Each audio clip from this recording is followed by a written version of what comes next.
Varieties রকমের মাছ আছে। দাদা পমফ্রেট কি কি দাম আছে একটু বলে দেবে? ওটা 150? আচ্ছা, ওটা 600 করে। আর এই ছোটটা? আর এই বড়টা 800 করে। আর ইলিশ আছে, ইলিশ কত করে? মা দুর্গা রান্নার দোকান। দিদি একটু দামগুলো বলে দেবে কি কি রান্না করতে কত নাও? এখানে ভাতও আমরা আর কি ঢেলে নিয়েছি। এবার দেখো 70 টাকা যে চালটা নিতাম, এই চালটা নিলাম। আমি তো চাল দিকে বুঝতেও পারছি না, চালটা তো সরু সরু ছিল। গুড আফটারনুন সবাইকে, আর আরো একটা নতুন ব্লগে সবাইকে ওয়েলকাম। বেসিক্যালি এখন আছি আমরা উদয়পুর বিচে। আর আগের ব্লগ দেখে তোমরা বুঝে গেছো আমরা দীঘাতে এসেছিলাম। দীঘা ফুড ট্যুর নিয়ে একটা পার্ট আমি দিয়েছি, মানে সারাদিনে দীঘায় খাবার দাবার সমস্ত কিছু এক্সপিরিয়েন্স তোমাদের সাথে শেয়ার করেছি আগের ব্লগে। আর আজকে কিন্তু উদয়পুর বিচ টুকটাক তো দেখাবোই, কারণ ট্রাভেল পার্ট যা যা আছে মানে দীঘার ঘোরার জায়গা সবকিছু আমি জার্নি উইথ বিজিতে শেয়ার করেছি। আর আজকের এই ব্লগে আমরা মাছ কিনবো, কিনে এখানে একটু রান্না করতে দেবো। নতুন কিছু ইনফরমেশন থাকলে সেগুলো তোমাদের সাথে শেয়ার করব। এটা হচ্ছে পুরো উদয়পুর বিচ মার্কেট, দেখতে পাচ্ছ। শপিং থেকে শুরু করে খাবার দাবার সমস্ত কিছুই পাওয়া যায়। আর উদয়পুর হচ্ছে আমাদের মিনি গোয়া, তাই এখানে ড্রিঙ্কও অ্যালাউ আছে। তোমরা চাইলে ড্রিঙ্কসও নিতে পারবে। আর তার সঙ্গে কিন্তু মাছ কাঁকড়া সমস্ত কিছুই পেয়ে যাবে। এই হচ্ছে পুরো উদয়পুর ভাইব, দেখো মানে দারুণ। গান বাজনা সবাই পার্টি মুডে পুরো। কালকে থেকে এসছি, এখনো সমুদ্রে পা ভেজাইনি। ফাইনালি আমরা যাচ্ছি সমুদ্রে। আমার চপ্পল তো পুরো আটকে যাচ্ছে বালিতে। আর এই হচ্ছে সমুদ্রের জল এখন বাড়ছে, তার কারণ জোয়ার আসছে। এখন দেখো পুরো জল এতটা অব্দি চলে আসছে, এতক্ষণ কত কাছে ছিল। আর বাবারে কেমন লাগছে? দারুণ দারুণ। ঠান্ডা ঠান্ডা জল আছে, বাট আমার একটাই ওই অবজেকশন, দেখো এই ময়লাগুলো কি হয় বলো তো, এবার সমুদ্রের জলের সাথে পুরো একদম এই পাশে চলে যাবে, সমুদ্রের জলটা নোংরা হবে। আমি বলবো যারা আসো এখানে, সেটা দোকানদারই হও না কেন অথবা যারা ট্যুরিস্ট আছো, সবাই কিন্তু এগুলো একটু মেনটেন করো। এই দেখো বাঁশ ভেসে সমুদ্রে চলে যাচ্ছে, এইগুলো কিন্তু খুব বাজে একটা জিনিস। আর এখানে বালি না, যখন এই যে জলটা যাচ্ছে সমুদ্রের দিকে, তখন কিন্তু নিচটা কেমন ফাঁকা হয়ে যায়। একটুখানি সাবধানে, তখন পড়ে যেতে পারো। জল দেখো অনেক ঘোলা জল। এইরকমভাবে যদি সমুদ্র দূষণ করা হয়, নোংরা ফেলে, তাহলে তো জল ঘোলা হবেই। এইগুলো একটু প্রশাসনের তরফ থেকেও নজর রাখা উচিত, যাতে এই ময়লা আবর্জনা সমস্ত কিছু নির্দিষ্ট জায়গাতে ফেলা হয়, তাহলে এগুলোই কিন্তু দূষণ করবে সমুদ্রকে। এখানে অনেক নির্বোধ প্রাণীরা আছে, দেখো এখানে তো প্লাস্টিকের গ্লাস থেকে শুরু করে কত কিছু ফেলা আছে। এরা কিন্তু না বুঝে কি যে খেয়ে নেবে, মানে এগুলো খুব বাজে। দেখো কি অবস্থা বিচের, এইগুলো নিয়ে আমার মনে হয় ঠিক করা উচিত, কারণ এরা তো কিছু বোঝে না। দেখো কি খাচ্ছে, পাতা থেকে কিছু নিয়ে খাচ্ছে, বাট এখানে অনেক প্লাস্টিক পড়ে আছে, এইগুলো যদি খেয়ে নেয়। বাট আমি জানি না এগুলো কি রুলস, এইরকম পুরো বিচ নোংরা কেন, কি বলবে? অথরিটি থেকে তো অ্যাটলিস্ট পরিষ্কার রাখা উচিত, বা এদেরকে বলা উচিত যাতে পরিষ্কার রাখা করা উচিত।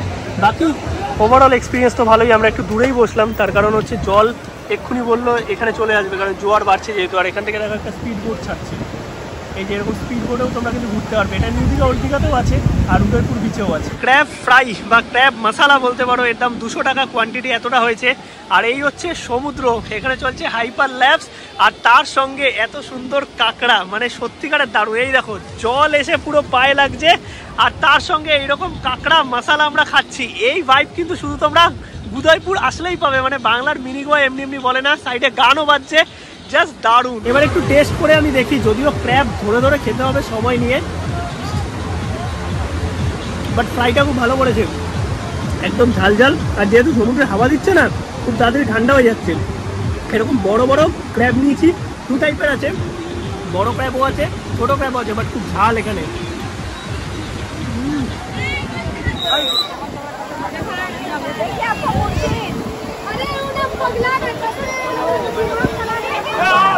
মোটামুটি দুপুরে আমরা ঘোরাঘুরি করলাম, অনেক জায়গায় গেছিলাম, মানে দীঘার আশেপাশে ঘোরার জায়গাগুলো, সেগুলো তোমাদের আমি দেখিয়েছি জার্নি উইথ বিজিতে।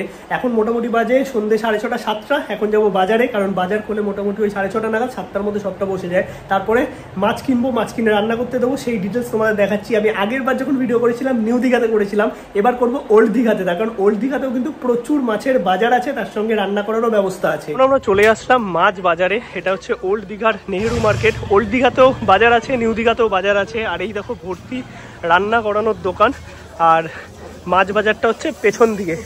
আসছি দাঁড়াও, এই দিক থেকেই মনে কথা বলে গেলাম। আর আমি দাম টাম জেনে গেছি, সেগুলো তোমাদের আর কি বলে দেবো। এই দেখো লাইন দিয়ে সব দোকান আছে রান্না করার। আর এইদিকে দেখো মাটনের দোকান আছে, চাইলে মাটন কিনতে পারবে। চিকেনের দোকান আছে এই সাইডে, এই যে চিকেন, আর তার সঙ্গে প্রচুর মাছ বাজার, মানে প্রচুর ধরনের মাছ আর কি, দীঘাতে যেরকমটা হয়ে থাকে বেসিক্যালি। এই দেখো ভ্যারাইটিস রকমের মাছ আছে। দাদা পমফ্রেট কি কি দাম আছে একটু বলে দেবে? ওটা 150? আচ্ছা ওটা 600 করে, আর এই ছোটটা আর এই বড়টা 800 করে। আর ইলিশ আছে, ইলিশ কত করে?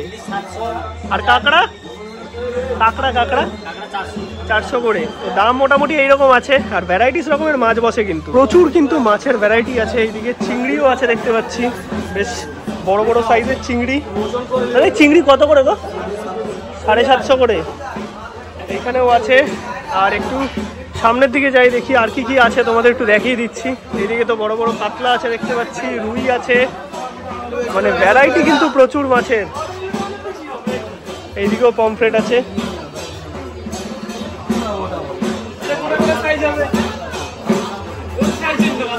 অক্টোপাস, এই অক্টোপাস কত করে গো দাদা? অক্টোপাস কত করে? 300 টাকা করে।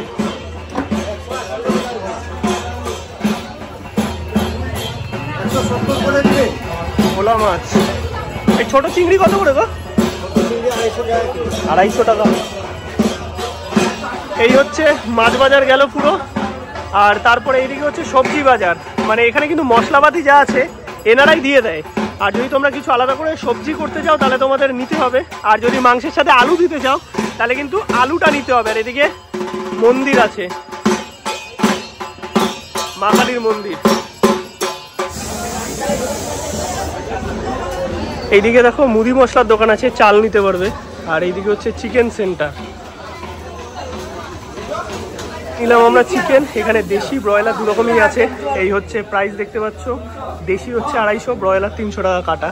তো অল্প করেও নিতে পারবে, আমরা 300 গ্রাম নিলাম এখান থেকে। এই সাইডেও একটা দোকান আছে। এইটা হচ্ছে সব পাইকারি মার্কেট। এইখান থেকে তোমরা কিন্তু ওই কাঁচা মাল কিনতে পারবে, মানে সবজি আছে। এখান থেকে আমরা আলু নিলাম, কারণ মাংসে আর কি আলু দেবো। আর এইদিকে মন্দিরে পুজো হচ্ছে, এই সাইডে পুরোটাই কাঁচামাল মার্কেট আছে, ওইদিকে ফলের মার্কেট আছে। আর তোমরা যদি একদম সামনের দিকে চলে যাও সেদিকে মাছ বাজার। এইটা হচ্ছে চালের প্রাইস সব। এখান থেকে আমরা 250 চাল নিয়ে নিলাম। আর এখান থেকে তোমরা যখন মাছ কিনবে, মাছ কিন্তু কাটিয়ে নেবে। এইখানে দেখো দিদিরা আছে, এদের কাছে কিন্তু তোমরা মাছ কাটিয়ে নেবে, তারপরে রান্না করতে দেবে, কারণ ওনারা কিন্তু কেটে দেবে না মাছ। মা দুর্গা রান্নার দোকান। দিদি একটু দামগুলো বলে দেবে, কি কি রান্না করতে কত নাও? পোলট্রি মুরগি 1 কেজি হলে 100 টাকা, খাসি আর দেশি মুরগি হলে 150 টাকা 1 কেজি বানালে।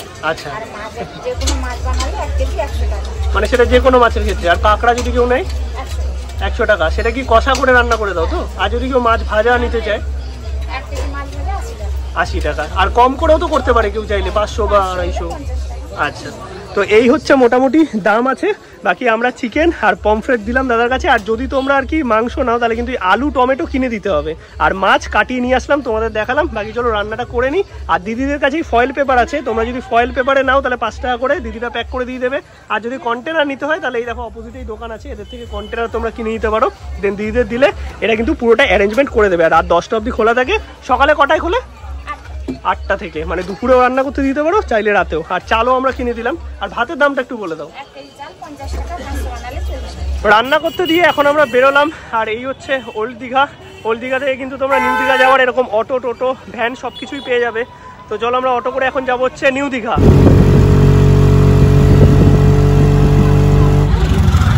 এখন আমরা এসেছি দীঘার মিত্র ক্যাফেতে। এখান থেকে নিয়েছি চিকেন কাটলেট, এর দাম হচ্ছে 145 টাকা করে। ফিশ ফ্রাই নেই বললো, তো চলো খেয়ে নিই। খেয়ে বেরোচ্ছি কারণ এখানে গান বাজছে। ওরাই তো খেয়ে আমরা বেরিয়ে গেলাম মিত্র ক্যাফে থেকে। আমি বলবো আমার লাইফে সবচেয়ে বাজে চিকেন কাটলেট আমি এইবার খেলাম মিত্র ক্যাফেতে।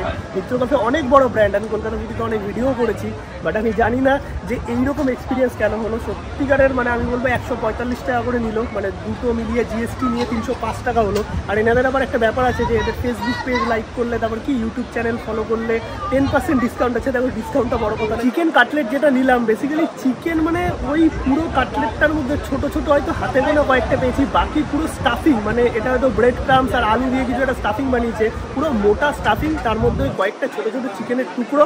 এর দাম হয়তো কলকাতার আমি ব্র্যান্ডেড ভালো ভালো দোকানে, আমি নাম নিচ্ছি না কারণ সেখানে হয়তো আমি 80 টাকা থেকে 100 টাকায় পেয়ে যেতাম, এখানে 145 টাকা দাম। ঢুকেই আমার মাথাটা অ্যাকচুয়ালি এটাই গরম হয়েছে। দেখো একটা ব্র্যান্ড, তুমি মেনু কার্ডে যা যা আছে সব কিছু থাকার কথা, এদের এখানে চা লেখা আছে, চা নেই। কি আছে? ভ্যারাইটিস রকমের কফি আছে, কারণ চায়ের দাম 30 টাকা, কফির দাম হচ্ছে 70 টাকা 80 টাকা, তাই কফি পাওয়া যায়, চা পাওয়া যায় না। আর যার জন্য মিত্র ক্যাফে আসলেই ফেমাস, মানে ফিশ ফ্রাই। আমি প্রথমে এসে বলেছিলাম যে ফিশ ফ্রাই দিন, ফিশ ফ্রাই পাওয়া যায় না, কারণ 145 টাকা না 50 টাকা এই দামের যদি বেসিক ফিশ ফ্রাই আছে সেটা নেই। কোনটা আছে? ডায়মন্ড ফ্রাই যেটা, সেটা আছে, যেটার দাম হচ্ছে 235 না 40 টাকা। মানে এখানে সব কিছুই হচ্ছে কম দামে, যেগুলো আছে বেসিক সেগুলো কিছু পাওয়া যায় না, সব বড় বড় জিনিসগুলো পাওয়া যায়। তো এই ব্যাপারটা আমার মনে হয় যে অ্যাজ আ ব্র্যান্ড হিসাবে খুব বাজে একটা জিনিস, তার কারণ এটা আমার প্রচন্ড খারাপ লাগলো। খাবার দাবার তো নিয়ে আমরা চলে এসেছি, আর এবার তোমাদের একটু হিসাবটা বলে দিই, মানে আমাদের কত টোটাল আর কি খরচা হলো দুজনের। 150 টাকা হচ্ছে আমাদের পমফ্রেট মাছ দুটো আর কি এনেছি আমরা, মোটামুটি কত গ্রাম ছিল? 250 মতো ছিল। আর 300 মতো আমরা হচ্ছে চিকেন নিয়েছি, 80 টাকা হয়েছে। আর 18 টাকা হচ্ছে আলু আর টমেটো নিয়ে, কারণ চিকেনে আলু আর টমেটো ইউজ করা হয়েছে, সেগুলো তোমাদের কিনে দিতে হবে। 17 টাকা হচ্ছে চাল, আমরা 70 টাকা কেজি চাল নিয়েছি, 250 গ্রাম মতো ছিল। আর তারপরে 10 টাকা মাছ কাটতে নিয়েছে, আর পুরোটা রান্না করতে নিয়েছে 160 টাকা। মানে 160 টাকার মধ্যে কিন্তু এই ফয়েল পেপার 5 টাকা করে সেটা ইনক্লুডেড, মানে 60 টাকা মাছ, 60 টাকা চিকেন, আর তার সঙ্গে ভাত হচ্ছে 30 টাকা। এরপরে 6 টাকা হচ্ছে আমাদের ওই প্লেট কিনেছি, এইগুলো 2 টাকা 2 টাকা, আর এই বাটি নিয়েছি 1 টাকা করে। তো টোটাল আমাদের 441 টাকা লেগেছে, যেটাতে আমরা কিন্তু এই খাবার কোয়ান্টিটি পেয়েছি। এবার তোমাদের দেখাবো। আর আমি বলবো যে তোমরা যদি গ্রুপে আসো অনেকে, তখন তোমাদের অনেকটাই লাভ হবে। আর যদি তোমরা এইভাবে মানে 2 জন বা 3 জন থাকো, তাহলে কিন্তু কোয়ান্টিটিতে ভালো খেতে পারবে, কিন্তু ওই ডাল সবজি এগুলো থাকবে না থালির মতো, যেগুলো হয়তো তোমরা বাইরে 70 টাকা 100 টাকায় থালি পেয়ে যেতে। সেই ব্যাপারটা নয়, কিন্তু যেটুকু পাবে তৃপ্তি করে খাবে এবং সলিড খাবার। এ কি তেল পড়ছে কেন? হেভি কষিয়ে রান্না করেছে। আর আমরা যে খাবার দাবার গুলো এনেছিলাম সবই যে এইখানে, এটার মধ্যে মাছ, এটা চিকেন, আর এটার মধ্যে ভাত, আলু দিয়েছে, আলুও পড়ছে, এই আস্তে আস্তে পড়ে না যায়। আর একটা কথা বলবো, হোটেলে যখন খাবার দাবার খাবে, যেই হোটেলে অ্যালাউ করে, আমাদের হোটেলে অ্যালাউ আছে, তো সেখানে কিন্তু এরকম টেবিল আলাদা করে দেওয়া থাকে, সেখানেই বসে খাবে, বিছনার ওপর কিন্তু কেউ খাবে না।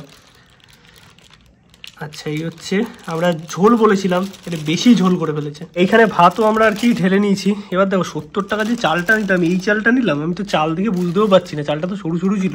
আর যদিও একটা কথা বলবো, আমরা 250 গ্রাম চাল নিয়েছিলাম, এই কোয়ান্টিটি ভাত হয়েছে। এবার তোমাদের কোনো আইডিয়া আছে নাকি কমেন্টে জানিও, ঠিকঠাক আছে নাকি, আমার যদিও কোনো আইডিয়া নেই। আর এই হচ্ছে চিকেন, চিকেনটা ভালো করেছে, বাট তেল অনেক দিয়েছে। আর মাছটা কই? পমফ্রেট মাছের, আরে ভাই তেল পড়িস না ভাই। আচ্ছা, পমফ্রেটের ঝাল, তেল প্রচুর খায় মনে হয়। এবার একটু খেয়ে দেখা যাক। এই তো আমরা এনেছিলাম পমফ্রেট মাছ 2 পিস, এইরকম কষা করে দিয়েছে, আর রসিয়ে কষিয়ে রান্না করেছে বোঝা যাচ্ছে, কিন্তু একটু তেলটা বেশি দিয়েছে। একটুখানি পমফ্রেট মাছের ঝোল দিয়ে খেয়ে দেখি। রান্না ভালো করেছে, আর মাছগুলো তো একদম টাটকা, মানে নিজের হাতে কিনে আনবে। এই দিক থেকে একদিক থেকে ভালো যে তোমরা কি ফ্রেশ জিনিসটা পাবে। মাছটা সলিড খেতে, দারুণ। আর এই ঝাল ঝোল করেই রান্না করেছে আর কি, মানে ঝাল ঝাল করে যাকে বলে, খেতে ভালো লাগছে। আর চিকেনটা তোমাদের দেখাই, এই হচ্ছে চিকেন। চিকেন আমরা 300 গ্রাম নিয়েছিলাম, সাথে আলু আছে, এইরকম ঝোল বানিয়ে দিয়েছে। চিকেনটা পাতলার মধ্যে ভালো করেছে, বাট এই ঝোলটা যদি আমি এখন ঢালতে যাই, অবস্থা খারাপ হয়ে যাবে। এই তেলগুলোকে আগে ছাকতে হবে, মানে ফেলতে হবে, তারপরে নিচে ঝোলটা খাবো। ওভারঅল যদি বলতে হয়, রান্নাটা খুব সুন্দর হয়েছে। আর এই যে আলু দেখি নরম হয়েছে, হ্যাঁ আলুও নরম হয়েছে, কারণ মাংসের সাথে যদি একটু আলু না থাকে না, তাহলে ঠিক জমে না। একটুখানি আলুটা দিয়ে মাখলাম, মেখে একটু টেস্ট করে দেখি। একটা জিনিস বলতেই হবে, সব কিছুর ভালো দিক খারাপ দিক আছে। তোমরা যদি থালি নাও, হয়তো অনেক কমে হয়ে যেতে পারতো, কিন্তু তোমরা তৃপ্তি করে সেই রান্নাটা পেতে না। কারণ হোটেলের খাবার আর রান্না করিয়ে খাওয়ার মজাটাই আলাদা, কারণ এটা পুরো একদম বাড়িতে যেরকম আমরা ঘরোয়া রসিয়ে কষিয়ে রান্না করি, সেই টাইপের। না, খাবারটা লিটারালি ভালো করেছে, রান্না বান্না সত্যিই দারুণ। এরকম অনেক হোটেল পেয়ে যাবে, তোমরা নিজেদের ইচ্ছা মতো দরদাম করে নিয়ে, মানে রেট মোটামুটি একই থাকে, বুঝে খেতে পারো। আর আমরা যেই দোকান থেকে গেলাম তোমাদের দেখিয়েছি, চাইলে ওখানেও তোমরা অর্ডার দিতে পারো। অলরাইট, তো খাওয়া দাওয়া আমাদের কমপ্লিট। আর আজকের এই টোটাল ব্লগ তোমাদের কেমন লাগলো অবশ্যই কিন্তু কমেন্টে জানাও। ভিডিওটা ভালো লাগলে একটা লাইক করো, শেয়ার করো, চ্যানেলটা সাবস্ক্রাইব করো। দেখা হচ্ছে নতুন ব্লগে খুব তাড়াতাড়ি। হ্যাঁ, কলকাতা ব্যাক করে কিছু কলকাতার ব্লগই আসবে। চলো, গুড নাইট সবাইকে ফ্রম দীঘা।